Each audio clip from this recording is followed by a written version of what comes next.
fungu la 10. Yaani unajiuliza kana kwamba mchungaji ndo anayekulazimisha. Na kuna siku umeniona nafundisha habari ya mafungu ya 10 hapa. Unaona? Soma Biblia uelewe. Biblia ndio inakutaka ufanye hivyo. Bwana asifiwe. Sio mimi ningangane nikufundisha hapo. Toa fungu la 10. Toa mishipa imenitoka hapo imenikakamaa. Taabu gani hiyo? Hiyo taabu gani? Sina taabu hiyo. Na kuhimiza usome Biblia uielewe. Bwana asifiwe. Neno la Mungu litii. Ukilitii neno la Mungu ndio baraka zitakapokujilia. Amen. Bwana Yesu asifiwe. Amen. Baraka ndipo zitakujilia. Kwenye Mwanzo sura ya 18, ngoja tusome hapo kidogo. Sura ya 18, sema Bwana akamtokea Ibrahim, unaona? Karibu na mialoni ya Mamre alipokuwa ameketi mlangoni pa hema yake mchana wakati wa hali. Akainua macho yake akaona, na tazama watu watatu wamesimama mbele yake. Naye alipowaona alipiga mbio kuwalaki kutoka mlangoni pa hema, akainama mpaka nchi, akasema Bwana wangu, kama nimeona fadhili machoni pako, na kuomba usinipite. Sasa mimi mtumwa wako, na yaletwe basi maji mkanawe miguu, mkapumzike chini ya mti, nami nitaleta chakula. Bwana asifiwe. Nataka nielezee kuanzia mstari wa 9 ule. Kuanzia mstari wa 9 kuna kitu nataka nikiseme hapa.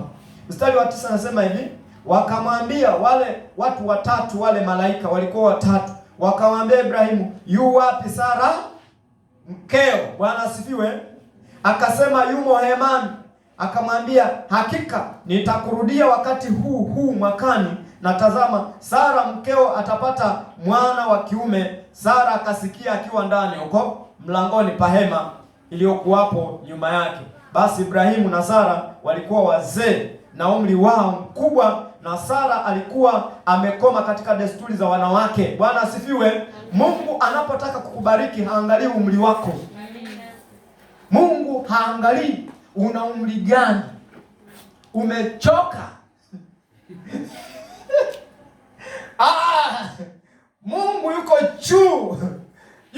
juu ya umri wa mtu. Bwana asifiwe. Yuko juu ya mitazamo ya wanadamu. Mungu yuko juu ya kila kitu. Mungu akiamua kukubariki anakubariki tu wakati wowote ambao ameamua kwamba sasa ndio nakwenda kumbariki huyu mtu. Na nikwambie kuna wakati wa Mungu kukubariki wewe. Wakati wako upo. Kila mtu kuna wakati wake wa Mungu kumbariki. Bwana asifiwe. Huo wakati ni wa kusubiri. Sara alijitamkia yeye mwenyewe. Si ndio? Akawa ni kama anajilaani yeye, anajifunga yeye mwenyewe. Anasema kwa umri huu, unaona? Umri huu miaka mingapi? 90. Kweli mimi nipate mimba kwenye jamii, mimba nizunguke na mimba, mzee kama mimi, itakuwa kituko cha aina gani kwenye jamii? Hata wewe ukitafakari, si kituko? Ni kituko. Alishakata tamaa kabisa kwenye swala la kuzaa Sara.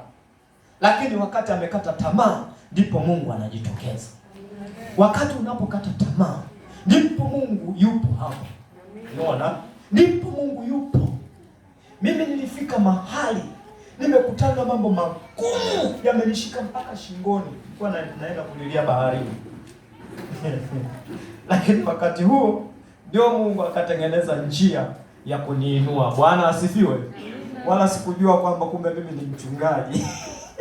Sikujua. Naona, sikujua. Mimi jamaa mwenye shughuli zangu huko Dar es Salaam, zikikwama zile shughuli basi unaenda kujilia baharini. Unaona? Kumbe Mungu alikuwa na mpango na mimi. Bwana asifiwe. Mungu ana mpango na wewe. Mungu ana kusudi na wewe. Na kuambia kitu cha kweli, huko mbele tunakoendelea tutashangaa. Mimi ni kama nabii. Natamkaga maneno ya kinabii juu yako na juu ya kanisa la Mungu. Bwana asifiwe. Na juu ya maisha yako, kwamba huko mbele ya safari tuna miaka michache sana. Baadaye tutakuja kuitana bosi. Bosi vipi bosi? unashuka kwenye mkebe, bonge la mkebe. Unaona? Mungu anakuheshimisha. Bwana asifiwe. Niwaambie uwezo huo Mungu anao. Mungu anachotaka, anachotazama kwenye moyo wako ni utii.